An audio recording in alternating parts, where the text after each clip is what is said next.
My name is Dorothy. I am 27 years old.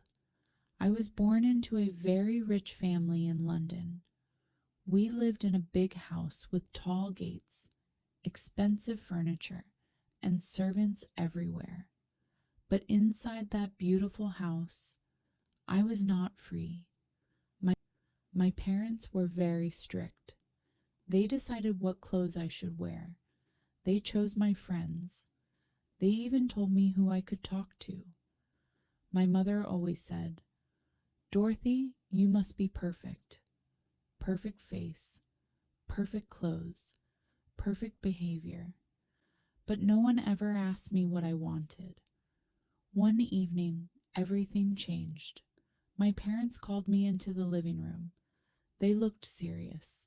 My father said, "We have found a husband for you, a rich man, from a powerful family, someone I had never met." My heart felt heavy. I said, "No, I cannot marry him. I don't love him." My mother replied calmly, "Love is not important. Status is." That night I couldn't sleep. I knew one thing very clearly. If I stayed in that house, I would lose myself forever. So I made a decision. I took some money, packed a small bag, and left my home in the middle of the night. I walked for hours through the quiet streets of London. I felt scared, but also strangely free. Then I saw a nightclub. I had never been to one before. My parents would never allow it. But that night, there were no rules. Inside the club, loud music filled the air. Lights flashed everywhere. And then I saw him. His name was Warren. He was tall, confident, and charming. He walked toward me and smiled. "You look a little lost," he said. I smiled back. "Maybe I am." We talked for hours. It felt easy, comfortable. For the first time in my life, someone listened to me. That night, I went to his apartment.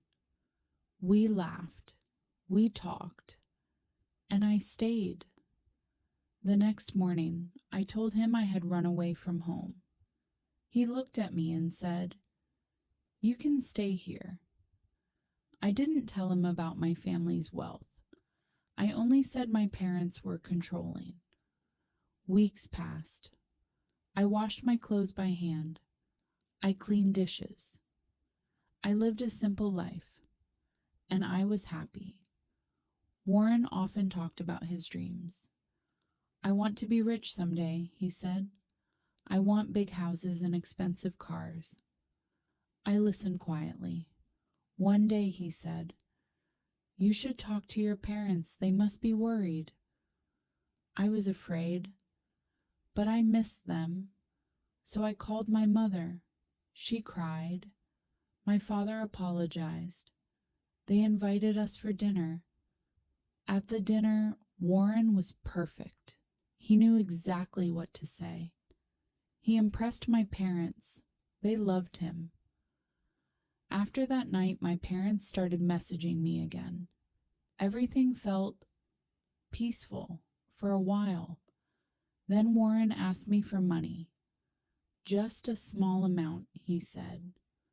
"My business is in trouble." I trusted him. Then he asked again and again. The amounts grew larger. One night I heard him talking on the phone. He mentioned my father's money. My heart started racing. The next day I went to my parents' house. My mother looked worried. She said, "Warren came here yesterday. He asked us for money." I felt cold inside. When I confronted Warren, he said, "I did it for our future." Then he proposed. I was confused, but I loved him, so I said yes. After the wedding, something felt wrong. One night, while Warren was in the shower, his phone lit up. A message appeared. Did she give you the money yet? My hands began to shake. I read his old messages. She's rich. I'll make her love me. My heart shattered. That night I packed my bag. I left a note. I loved you, but now I love myself more. I left. I moved to a new city, found a job at a small cafe. I earned my own money, paid my own bills, and for the first time, I was truly free.